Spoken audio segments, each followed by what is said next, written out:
मामी बाबा कर्माध्यक्षम सर्वभूताधिवासम। इस इलाज के करीब 2 महीने बाद दया के आगार पूज्य बाबा की कृपा से माँ जी अपने हाथ से भोजन करने लगी।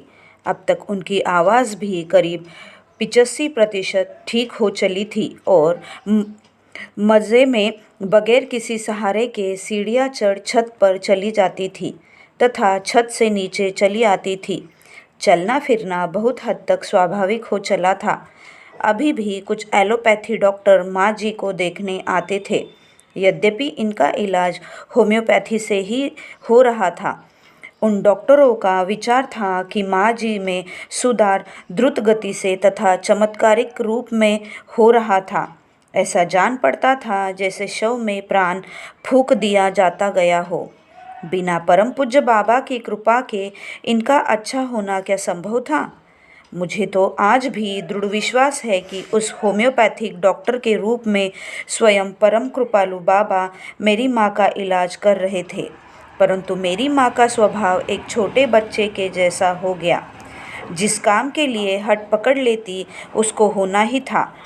सितंबर 1959 के महीने में एक दिन घनघोर बारिश हो रही थी और उसी मौसम में उन्होंने गांव जाने के लिए इच्छा व्यक्त की। मैंने कहा, मौसम ठीक हो जाने के बाद आपका गांव जाना सुविधाजनक होगा।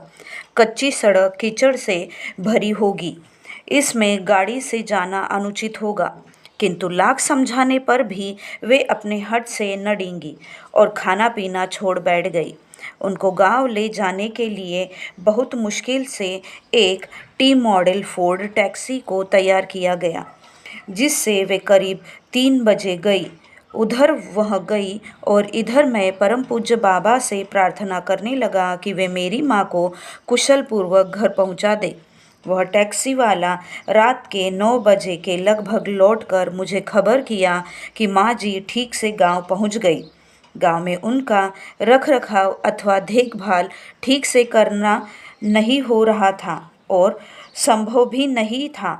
इसीलिए मैंने बहुत कोशिश की कि वे मेरे साथ ही रहे, परंतु न जाने क्यों वे गांव छोड़ना नहीं चाहती थी।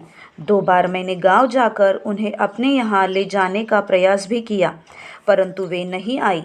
1961 में एक बार मेरे छोटे भाई ने उन्हें मेरे यहाँ मोतिहारी भेज भी दिया, तो मुश्किल से वे 2 महीना रह गई। गाँव वापस जाने के लिए वे बार बार रोने लगती। तब हार कर बहुत ही भारी मन से फिर उन्हें वहाँ पहुँचा देना पड़ा। 1942 से 1954 तक विकट से विकट परिस्थिति में भी मेरी माँ अकेली सिंहनी की तरह शत्रुओं से भिड़ी रहती थी तथा दर्जनों फौजदारी मुकदमों का संचालन करती। वही माँ आज छोटी छोटी बातों में असहाय सी हो गई। कैसी लीला है पूज्य बाबा की। पिताजी कमाते अवश्य थे, परंतु उनकी कमाई का सदुपयोग माँ जी ही करती थी। पिताजी को पौतृक संपत्ति में सिर्फ कुछ बीघे खेत के मिले थे, परंतु माँ जी ने पिताजी की कमाई से लाखों की संपत्ति अर्जन की और हजारों हजार दान्य पुण्य में लगाया।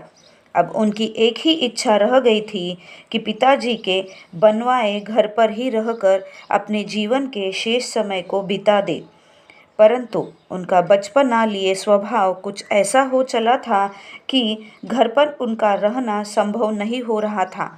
उनकी इस असहाय और दयनीय हालत को देख मुझे स्वयं रोना आ जाता था और पूज्य बाबा से बार बार प्रार्थना करता था कि वे मेरी माँ को सुख और शांतिपूर्वक जीवन के शेष दिन व्यतीत करने दे। माँ जी के स्वभाव में परिवर्तन होते हुए भी यह एहसास उनको सदा बना रहा कि सारी संपत्ति उनकी अर्जी हुई है और अब उस संपत्ति के इंतजाम में उनका कोई दखल नहीं। कभी कभी वे कहती कि संपत्ति और जायदाद किसी के नहीं होते। बात भी सही है। यह संपत्ति पिताजी तथा माताजी दोनों के लिए अन्य समय में दुख का कारण हुआ। मैंने कई बार उनसे आग्रह किया कि उनको जो भी ज़रूरत हो मुझसे कहे और जैसे भी होगा मैं पूरा करूँगा। उनके दान पुण्य करने के लिए भी मैंने अपनी तनख्वाह से कुछ देना चाहा, परंतु वे लेने को तैयार नहीं हुए। उनके स्वभाव में इस परिवर्तन को देख मैं पूज्य बाबा से बार बार प्रार्थना करता कि वे मेरी माँ को सुख और शांति दे। 1964 के अंत तक तो वह मान अपमान से भी ऊपर उठ चुकी थी और विस्मृति अधिक बढ़ गई थी। 1964 साल के अंत में गिर जाने के कारण उनकी दाहिनी बाह कंधे के से नज़दीक से उछट गई थी।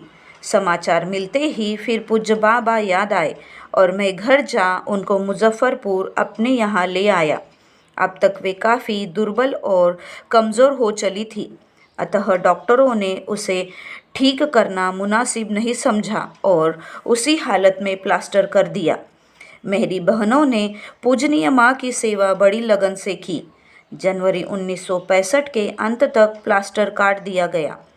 अब माँ जी के बाह में पूज्य बाबा की कृपा से कोई तकलीफ नहीं थी, परंतु इस बार माँ जी बिस्तर में पड़ी तो फिर उठी नहीं। फरवरी के अंत में पड़े पड़े शरीर में कुछ घाव निकल आए, परंतु वे जरा भी शारीरिक कष्ट का अनुभव नहीं करती थी। मालूम पड़ता था जैसे पूज्य बाबा ने उनमें शरीर का बोध रहने ही नहीं दिया, अथवा उन्होंने बाबा कृपा से अपने को अपने शरीर से बिल्कुल अलग कर लिया हो। उनकी इस हालत को देख मैं विश्वभर्ता बाबा से लगातार 3 दिनों तक प्रार्थना करता रहा कि बाबा अब कृपा करें और जिससे मेरी पूजनीय माँ का शरीर छूट जाए। पूज्य बाबा ने मेरी पुकार सुन ली और 28 फरवरी 1965 के प्रातःकाल माँ जी इस असार संसार को छोड़ सदा के लिए चली गई। परम पूज्य बाबा से इन 7 वर्षों में जब भी मैंने अपनी पूजनीय माँ के स्वास्थ्य के लिए प्रार्थना की, उन्होंने सर्व प्रकार से कृपा की। परमपिता बाबा एवं माँ परम प्रकृति की कृपा मेरी पूजनीय माँ पर सदा विशेष एवं असीम रही।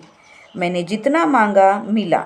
पूज्य बाबा से मैंने अपनी पूजनीय माँ के मानसिक असंतुलन को स्वाभाविक बनाने के लिए अज्ञानवश कभी आग्रह नहीं किया, अतः उनके मानसिक असंतुलन के कारण जो कष्ट होना चाहिए था, मेरी अज्ञानता के कारण उन्हें हुआ और उनके कष्ट को देख मैं भी रो रो कर अनासंस्कार भोग किया। धन्य है बाबा और धन्य है उनकी लीला।